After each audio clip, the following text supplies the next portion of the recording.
Taylor, what are you working on? So I just got this Vacmaster VP321 vacuum chamber sealer. Got this on a Craigslist traded an old steam table that we used for our wedding, and $200 for it, which is a fantastic deal. These usually run about $2,000 used.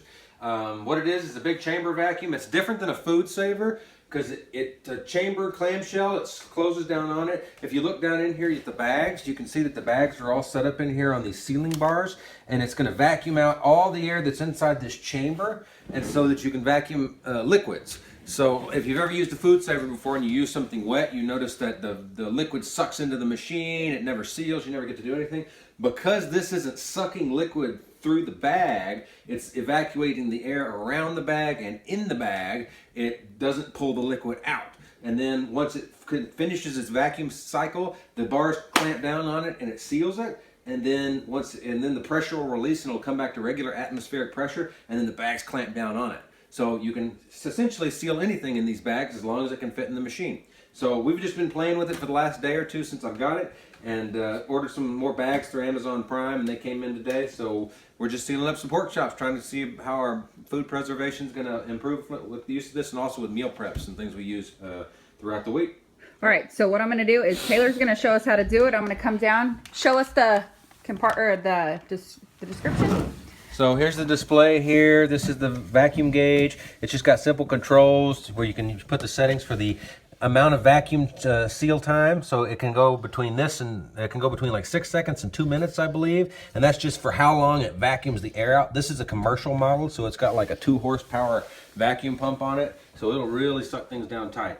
You can set the seal time as well as the cooling rest time before the chamber reopens. So we're going to do this for 30 seconds. We're going to seal it for 3.5 seconds, and it's going to cool for 3 seconds. And so this model particular here has 2 seal bars on either side, so we can seal. This is four bags. I'm not sure what size these bags are off the top of my head. And one thing that you'll see inside is there is actually describe this to me. So there's like these little trays that go on the bottom to shrink down the size of the vacuum chamber so that it doesn't have to work as hard. So it's just they almost look like cutting boards. There's 3 of them down in there, and that way it just brings down the amount of volume of air that this thing has to suck out to just cut down on the amount of time you have to put it. So I've got these put in here. These are just some pork chops that we got from Costco. I make sure they're all on my seal bars and they're not overlapping. All I have to do is close the lid down. Oh, maybe not. You have to get the settings here. Settings down. All right, and then just close the lid down.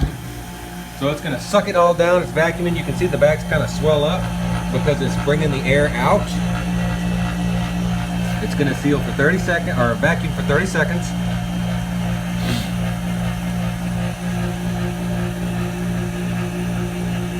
And this is more than enough time. The gauge is already all the way to the as far negative as it can go.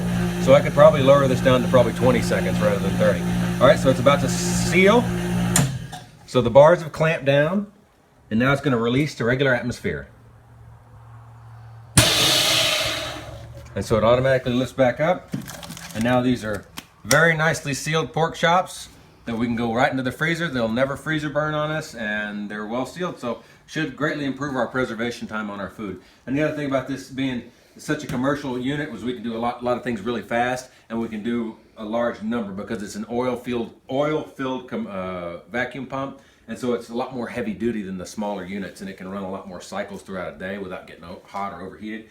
And the only problem we're having with this thing is it weighs a ton. It weighs probably over 100 pounds. I've got it on a furniture dolly right now just because I'm trying to move it around. Eventually we'll make a spot for it in the pantry with its own shelf. I was considering maybe like a rolling toolbox where it's got the drawers in it, and this can just sit up on top of it. But in the process of working. But this just goes to show I got this thing for a total of $450 if you count all the trading I did, because we paid $250 for the steam tray table, and then I just gave the guy $200 cash in addition to that steam tray table. So great savings on this item. Just goes to show the things you can do with Craigslist and trading and bartering. Thank you very much for watching. Thank you.